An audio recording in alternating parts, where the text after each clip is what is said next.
Inspire-se na ousadia apimentada das notas do novo Luna Ruby e viva a vida sem vergonha.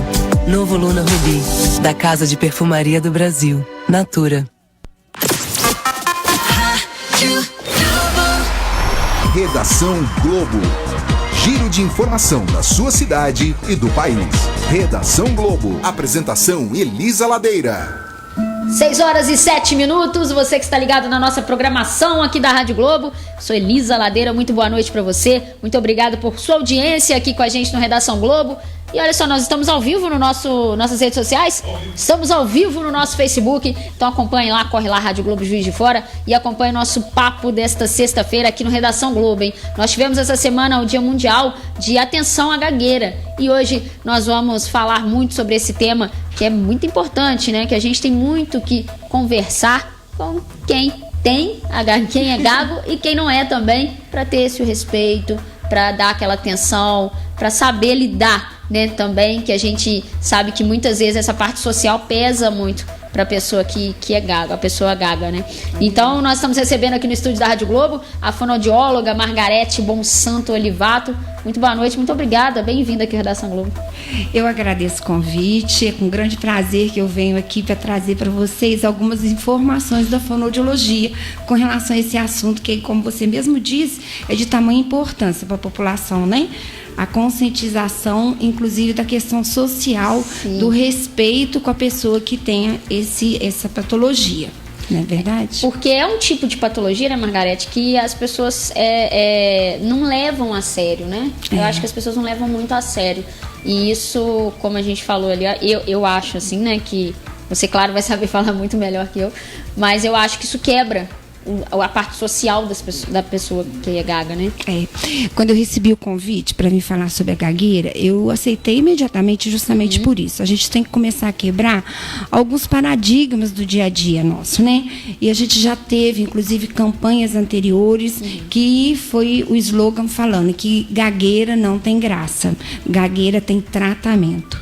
E é o que a gente, né, vem falando o tempo inteiro, né? Que a gente, quando vê uma pessoa que tem uma gagueira, tem uma disfluência na fala, a gente tem que procurar trazer o acolhimento para essa pessoa, procurar não ter que rir, zoar, fazer nada disso, deboche, achar aquilo engraçado e entender que aquela pessoa a gente merece todo o respeito da gente e que ele está naquela condição não porque ele quis, mas sim porque por algum processo ou patológico, ou psicoemocional, ou hereditário, ele ainda não conseguiu atingir, entendeu? Os parâmetros normais da fala.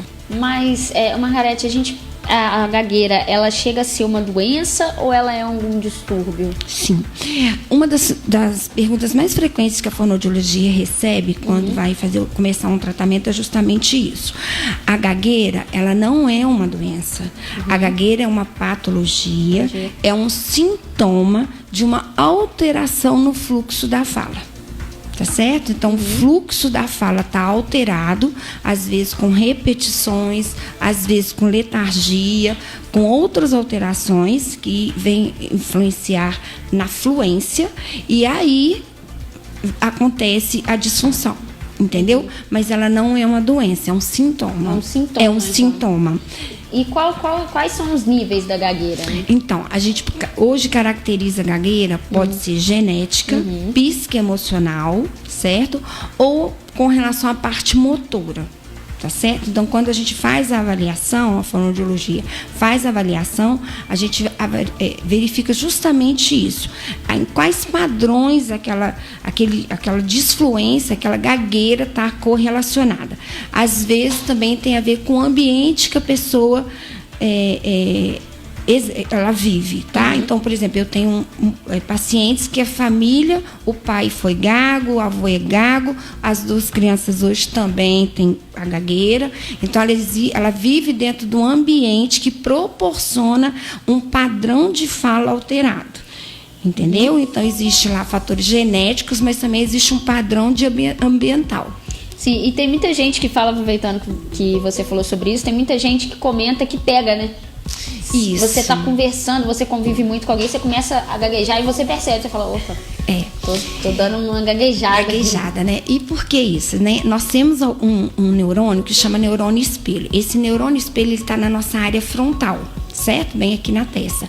E por incrível que pareça, esse neurônio, por que a terapia é feita no espelho? A gente, quando trabalha na terapia, a gente põe o paciente de frente do espelho, para ele começar a perceber os padrões da fala que ele deve se adequar. Porque os nossos neurônios têm a plasticidade neuronal, que a gente trabalha lá com as sinapses, e essa plasticidade dentro do que é o normal, a gente começa a trabalhar para esses neurônios proporcionar esses padrões. Entendeu? Por isso que é igual, por exemplo, eu trabalho no estado do Rio, aí meus filhos falam: mãe, para às vezes de puxar o S, entendeu? Mas por quê? Porque o meu neurônio espelho tá lá no estado do Rio, o mineiro fala uai, entendeu? Então a fala, ela tem essas características, essas predominâncias, né? Que é isso, você vê, você daqui a pouco tá fazendo também, entendeu? E tem uma idade, porque geralmente começa desde criança, né? Mas aí depois de algum tempo, essas crianças começam a gaguejar, a maioria já param, né? Então, a criança começa a adquirir o processo de fala até 2 anos e meio a 3, no máximo, ela já está com todo o processo de fala adquirido.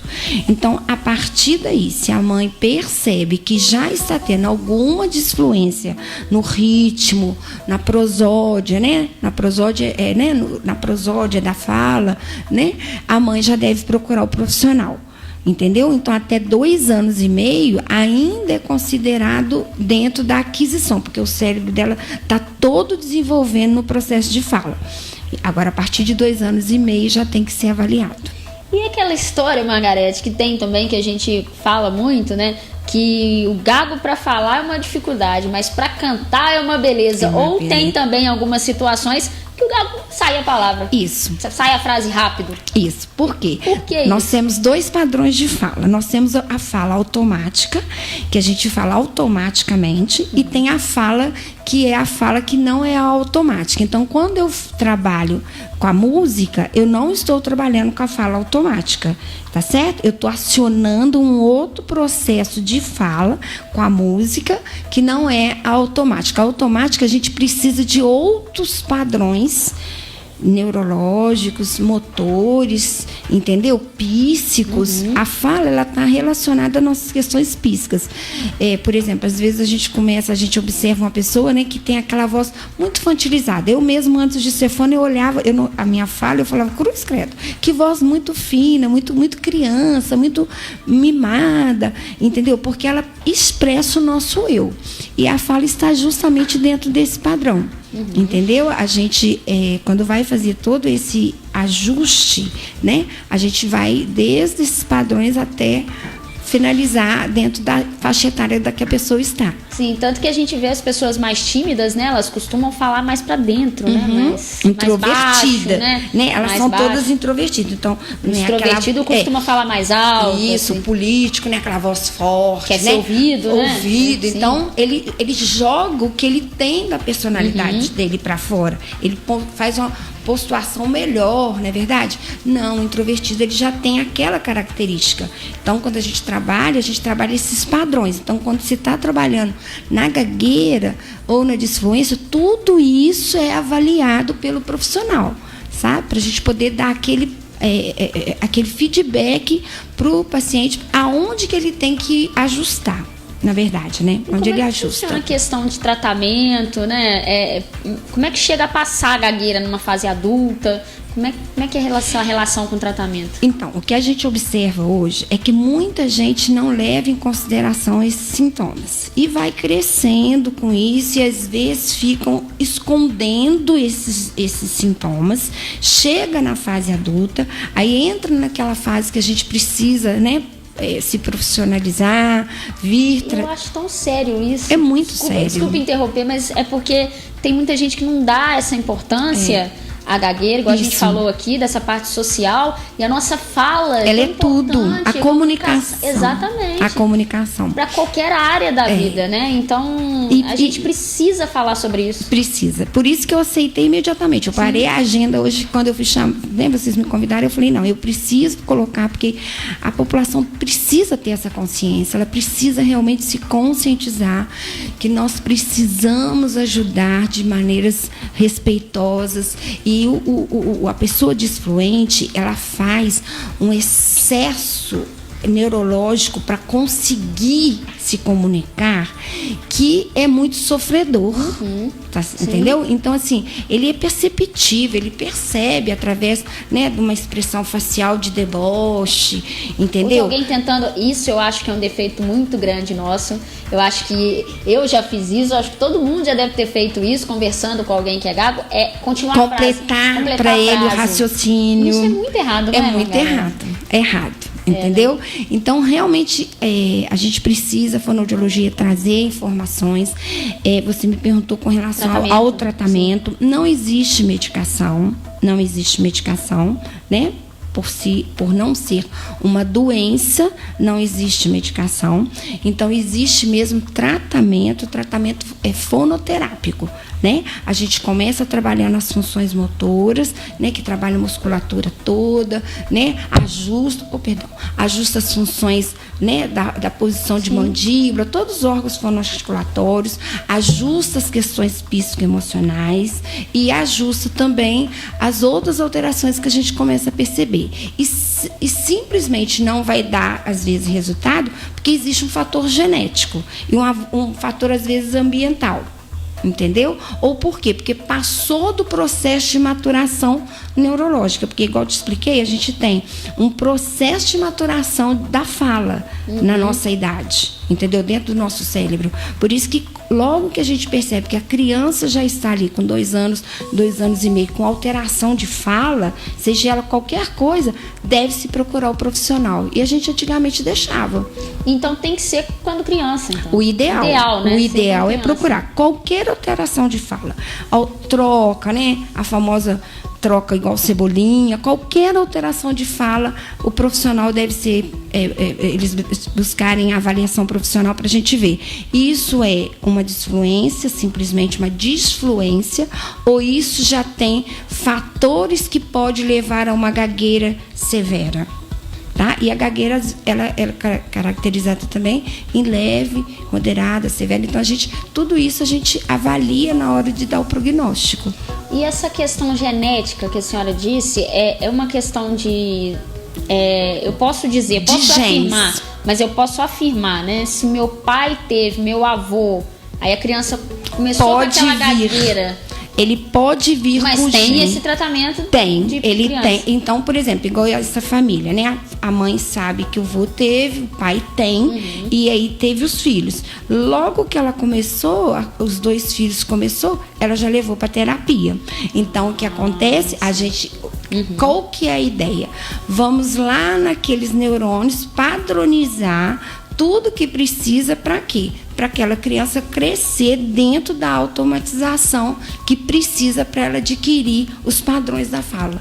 Entendeu? Coordenação respiratória, motora, entendeu? Porque tudo isso tem a ver com as funções motoras da fala, coordenação. Só que é cérebro, músculo, né? Cérebro e músculo. Tem que ter essa sequência, essa parceria entre tudo isso. Sim. Entendeu? São 6h20. Nós estamos recebendo aqui a fonoaudióloga Margarete Bonsanto, falando um pouco pra gente sobre essa importância aí do Dia Mundial de Atenção à Gagueira. Margarete, conta um pouco pra gente agora, chegando à nossa parte final, quais são as dicas, né, que você pode dar pra gente, para aquelas pessoas que não são gagas, né, que não possui, né, ou conhece alguém com gagueira, mas que a gente possa ter mais respeito, que a gente possa ajudar, porque tem muita gente que tenta continuar, igual a gente falou, queria até que a gente falasse um pouco sobre isso. Tem muita gente que tenta continuar e acha que está ajudando, né, e não está ajudando, errado. A gente às vezes acha que tá, mas não tá, é errado. E que a gente já ouviu, é muito mito, né, que a gente ouve. Então, Fala um pouquinho pra gente, conta algumas dicas também para que a gente tenha mais respeito, porque é um assunto muito importante, que tem que ser tratado, tem que ser conversado e tem que ser também ajudado, né? Tem que ajudar. É verdade. O nosso maior desafio da fonoaudiologia é justamente isso, né? Eu chamo de desafio porque a gente precisa trazer a conscientização para a população. Quando os pais observarem que os filhos estão tendo uma alteração na fala, que aquela fala não está dentro do padrão, deve procurar o profissional. A gente, um detalhe que a gente às vezes costuma fazer é falar, fala devagar, né? Respira, fala devagar. A gente acha que é fonoaudiólogo. Respira, fala devagar. Que você tá falando muito apressado, você fala muito rápido. Mas isso, eu acho que isso parece que deixa a pessoa mais nervosa. Deixa. Você vê até que eu dei uma gaguejada. Deixa. Parece que deixa a pessoa até mais nervosa. Porque, na verdade, nós todos, quando nós estamos ansiosos, por exemplo, igual a mim, né? Eu não estou acostumada com entrevistas. Então, sempre a gente vai ter, num momento de tensão, uma certa disfluência. É comum. Agora, se a mãe começa a perceber, deu uma, deu duas, isso está começando a virar uma rotina. E aí a gente tem que imediatamente procurar auxílio. E agita também, né? Igual a criança que não consegue se expressar de uma forma que um adulto consegue, de falar, isso está me deixando irritado, né? Isso não está dentro do que eu quero, eu não consigo falar, não consigo me expressar. E a criança não consegue passar isso, né? Afeta as funções psicoemocionais. Então, o que acontece? Começa a se tornar um giro vicioso. Ele não fala, porque ele não fala, ele não consegue se expressar, e ali ele começa a acrescentar outros sintomas, outras alterações, justamente porque os adultos não percebeu que ali já começou a ter alguma alteração, né? Na verdade, não deu a importância que deveria dar, né? Outras doenças, as pessoas dão a importância. Agora, por não ser uma doença, eles ficam naquela situação, não, vai passar. Por isso que eu chamo de desafio. Sim, né? Porque certeza. É um desafio a gente trazer isso para que a população se conscientize da necessidade da gente poder fazer o melhor para a pessoa que tem a dificuldade. Com certeza. Olha só, 6 horas e 23 minutos. Aqui com a gente a fonoaudióloga Margarete Bonsanto. Margarete, muito obrigada pela sua participação aqui com a gente. Eu acho que a gente precisa focar nisso, a gente precisa respeitar as pessoas e é muito importante, né? Essa semana, esse Dia Mundial de Atenção à Gagueira, e é muito importante também a gente ter o microfone aberto também, as redes sociais, nós estamos ao vivo nas redes sociais, falar sobre isso, que a gente possa ter mais respeito. É verdade. E ajudar a pessoa que precisa do nosso apoio e essa parte social, não é isso? Exatamente. Essa parte social, trazer a pessoa mais para esse mundo social, porque às vezes ela afasta dos amigos, isso. Ela afasta de algum evento que quer ir, e a gente não pode fazer isso, a gente não pode deixar essa pessoa ter um novo olhar, sozinha, né? Ter um novo olhar. Sim, essa é a visão. É ter um novo olhar e ver mesmo com respeito e com a necessidade que ela precisa. Hoje o Brasil, graças a Deus, já tem associações que podem eles procurar. A gente tem o Facebook, tem várias outras redes sociais que as pessoas podem procurar, entendeu? Então, qualquer dúvida é só entrar em contato que a gente entra, né? Se a pessoa precisar de mais coisas, a gente tem associações que podem ajudar muito. Então, aqui é Margarete Bonsanto aqui com a gente, fonoaudióloga, falando aí mais uma vez sobre a semana do Dia Mundial Atenção à Gagueira. Muito obrigada pela participação. Eu que agradeço. Muito obrigada pela oportunidade. 6 horas e 24 minutos. Daqui a pouco a gente volta com mais informações aqui no Redação Globo.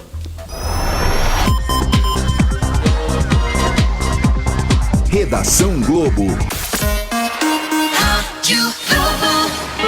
Mês das Crianças,